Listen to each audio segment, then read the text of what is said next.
تربت university کے 5 طلباء کو ریسٹیکیٹ اور معطل کرنے کے خلاف بلوچ اسٹوڈنٹ ایکشن کمیٹی کے زیر اہتمام تربت یونیورسٹی میں دھرنا دیا گیا۔ اس دوران دھرنا گاہ پر سیمینار کا انعقاد بھی کیا گیا، جس میں محراب گچکی، ایڈوکیٹ اسد ظفر اور دیگر سیاسی و سماجی شخصیات نے طلبہ سیاست پر جاری غیر اعلانیہ کریک ڈاؤن، بلوچستان کی جامعات میں تعلیمی و انتظامی مسائل اور موجودہ تعلیمی نظام پر اظہار خیال کیا۔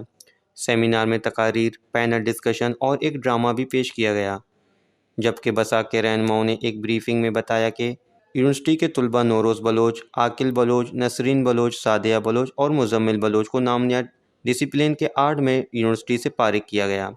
جس کے خلاف احتجاج کر رہے ہیں۔ یونیورسٹی انتظامیہ نے طلباء سے بات چیت کرنے کے بجائے احتجاج میں شامل طلباء کو دھمکیاں اور اسپیشن اور ریسٹرکشن کے مقامات جاری کیے، جو کہ ان کی غیر سنجیدگی کو ظاہر کرتا ہے۔ ان کا کہنا تھا کہ انتظامیہ کی جانب سے مذاکرات کے بجائے غیر معینہ مدت کے لیے یونیورسٹی بند کرنے کے اعلامیے کو طلباء نے مسترد کرتے ہوئے اسے تعلیمی مستقبل کے ساتھ کھیلنے کے مترادف قرار دیا۔ احتجاجی طلباء کا کہنا تھا کہ جب تک ان کے مطالبات تسلیم نہیں کیے جاتے، ان کا احتجاجی سلسلہ مختلف شکلوں میں جاری رہے گا۔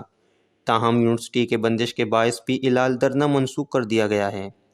جبکہ آج بدھ کو deputy commissioner Kech major retired Bashir Ahmed Bareech نے تربت یونیورسٹی کا دورہ کر کے معاملہ حل کرایا ہے،